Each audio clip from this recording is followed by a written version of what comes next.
Trigger warning. Blood, death, zombies. The zombie outbreak started 2 years ago. Now you find yourself cornered by a decaying zombie when you do the unthinkable and bite it first.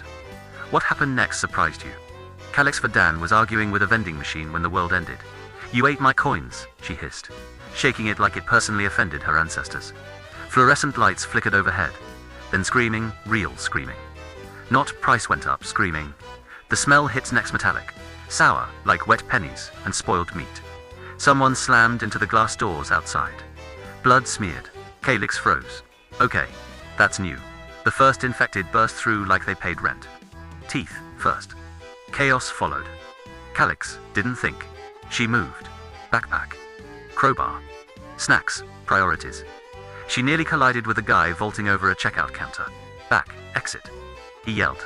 "Way ahead of you." She snapped, already sprinting. They ran into a sky too bright, too loud. Sirens layering over screams. "That was not in the employee handbook," she gasped. "Yeah," he said. "Welcome to the apocalypse." His name was Leo. He joked too much and ran too fast. She followed anyway. They found Mara 2 days later, bleeding but smiling like she'd already accepted her fate. Then others. A group. A temporary family stitched together by fear and bad decisions. Nights were fires and shared stories. Days were running, hiding, surviving. Calix learned to laugh again, which, in hindsight, was a mistake. They didn't die all at once. That would have been easier. It was slow. One bite here, one missing person there. One scream that didn't stop. Mara was last. "Don't get attached," she whispered, gripping Calix's wrist, blood soaking through her sleeve. "It hurts worse than the bite." Calix cried anyway. She always did, then she stopped, because there was no one left to cry for. 2 years later, Calix moved like a ghost through empty streets. The air was thick and humid, clinging to her skin like regret. Rot lingered everywhere, under it, behind it, inside it. Silence wasn't peaceful anymore. It was suspicious. She preferred being alone now. No jokes to remember, no voices to lose. Just her, and the occasional vending machine she still didn't trust. The house looked untouched, which meant it absolutely wasn't. Paint peeling, windows cracked, garden dead in a way that felt personal. Calix slipped inside, crowbar ready. The smell stale water, dust, something faintly sweet and wrong. A plate sat on the table, half-eaten meal fossilized mid-bite. She imagined them laughing, talking, living. "Yeah," she muttered. "Nope, not thinking about that." She grabbed canned goods and kept moving. Family photos lined the wall. Smiles. Birthdays. Someone holding a cake. Someone mid-laugh. Calix paused. "You guys didn't deserve that," she whispered. The air shifted, not wind, not noise. Just wrong. Her grip tightened. Upstairs creaked. "Cool," she muttered. "Love that. Hate that. Leaving soon." Upstairs smelled worse. Damp, rotting wood. Something. Alive. She stepped lightly, avoiding loose boards. Bedroom door. Slightly open. She nudged it. Nothing. Drawers pulled out. Clothes scattered. She exhaled, then a wet shuffle behind her. Too close, the door slammed. She spun, and something lunged. The zombie lunged again, jaws snapping inches from her face. "Okay, nope, we're improvising," Calix blurted. She grabbed his hoodie, yanked him forward, and bit him first. Her teeth sank into his shoulder. Not mushy, not falling apart. Warm, firm, alive under the decay. "Why are you not grosser?" she choked, gagging on the metallic taste. For a second, nothing. Then his body locked. Completely still. Like someone hit pause. A low sound vibrated out of him, not a growl, not human. Something in between. Calix froze, still holding him. She whispered. "That's new." His skin twitched under her hands. Not rotting. Resetting. It started at the bite. The grey, cracked skin around her teeth softened, color seeped in slow at first, then rushing outward like ink in water. Veins pulsed. Actual pulsing. His shoulder heated in her grip. Temperature climbing fast. Okay, you're cooking," she panicked, letting go. Stomachio. Faint steam rose from his skin. His spine jerked. A sharp, audible crack. Calix flinched. Nope, don't love that." Bones shifted under his skin, realigning. His posture straightened violently. like invisible hands yanked him upright. His jaw snapped shut hard. The cloudy film over his eyes flickered. Once, twice, then cleared. His breathing hitched, then exploded back. A sharp inhale, like he'd been drowning, and finally broke surface.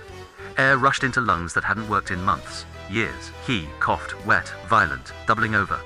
Dark fluid spilled from his mouth onto the floor. Calix gagged. "Oh my God, is that?" She stopped. "Okay, we're not identifying that." The smell changed. That was the weirdest part. The heavy rotoseriness of decayed faded, replaced by sweat, dirt, human.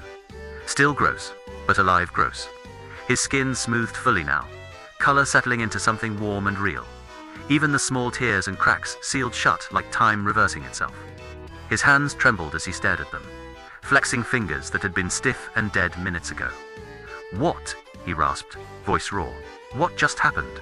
His voice cracked halfway through, like it wasn't used to being used. Calix blinked at him.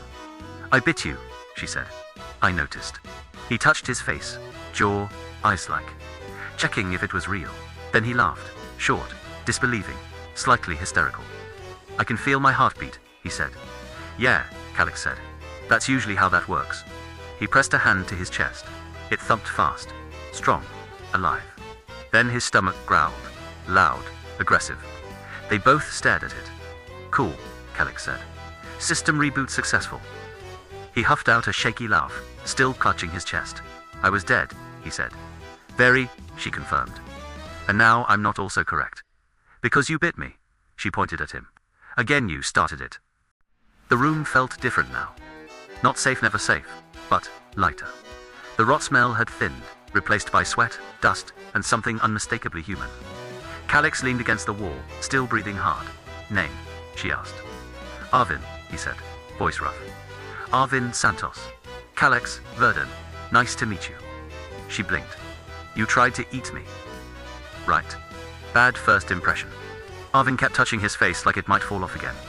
"I can feel everything," he said, almost amazed. "My skin, my breathing." His stomach growled. Loud. They both froze. "Wow," Calix said. "That is aggressively human." "I'm starving," he admitted. "Congrats. You've rejoined the living. Comes with hunger and emotional damage." Calix paced, running a hand through her hair. "This doesn't make sense," she muttered. "Big fan of things making sense," Arvin said weakly. "Bites infect. Always. That's the rule." "Yeah, I remember that part vividly. But I bit you and you're fine." He blinked. "Define fine. You're not trying to eat me anymore." "Fair point. That's an improvement." She stopped pacing. "What if it's me?" Arvin tilted his head. "Like, you're special." "I hate that word," she said, immediately. "Same," he nodded. "Feels like responsibility." "But seriously," she continued, "what if my bite does something different?" He paused. "You're telling me you might be the cure?" Calix stared at him. "I hate that even more." Outside, a low groan drifted through the humid air. Then another, and another. The sound crawled under her skin like static. Arvin stiffened. "Friends of mine?" he asked. "More like fans," Calix said. "They seem eager." "Yeah, they always are." She peeked through the window. 3, maybe 5. Close enough. She stepped back slowly. "This is a terrible idea," she said. Arvin nodded immediately. "Absolutely horrible." They both paused. "We're doing it right," he added. "Oh, we're definitely doing it. Great. Love that for us." Calix grabbed her crowbar and paused. "Wait." She looked at him. "You're going to have to bite people." Arvin blinked. "I just got undead. Can I ease into that?" "Trial by chaos," Calix said, already moving. She kicked the door open. Hot air rushed, in thick damp, carrying rot and decay like a warning. A zombie turned instantly. Its head snapped toward them with a wet crack. Arvin flinched. Oh, I hate that." "Same," Calix said. "Focus." The zombie staggered forward, arms outstretched, jaw working. Calix ran straight at it. "This is such a bad plan," Arvin yelled. "I know." She grabbed it mid-lunge and bit down again. The same reaction. Freeze, twitch, shift. "Oh my God, it worked again," she shouted through a mouthful of regret. Arvin stared in horror as the second zombie started reversing. Nope. That's worse up close," he said. "Help me," Calix gagged. "I don't know how." Bite it, no, thank you. The zombie convulsed, collapsing between them as color flooded back into its skin. It coughed violently. Alive. Now there were 3 of them. All breathing, all confused. And outside more were coming. We might have just made this situation bigger, Arvin said. Calix wiped her mouth, eyes wide. Yeah, but also, better. The newly human person wheezed. Why do I taste blood? Long story, Calix said, quickly. Calix looked at the growing shadows outside. More figures. More groans. More chances. Her chest tightened not with fear, this time, with something sharper. Wilder. Hope. Okay, she said slowly. Arvin glanced at her. That look means chaos. That look means we fix this. She grinned, or die trying. Again. Try not to, she said, and ran straight toward the next wave.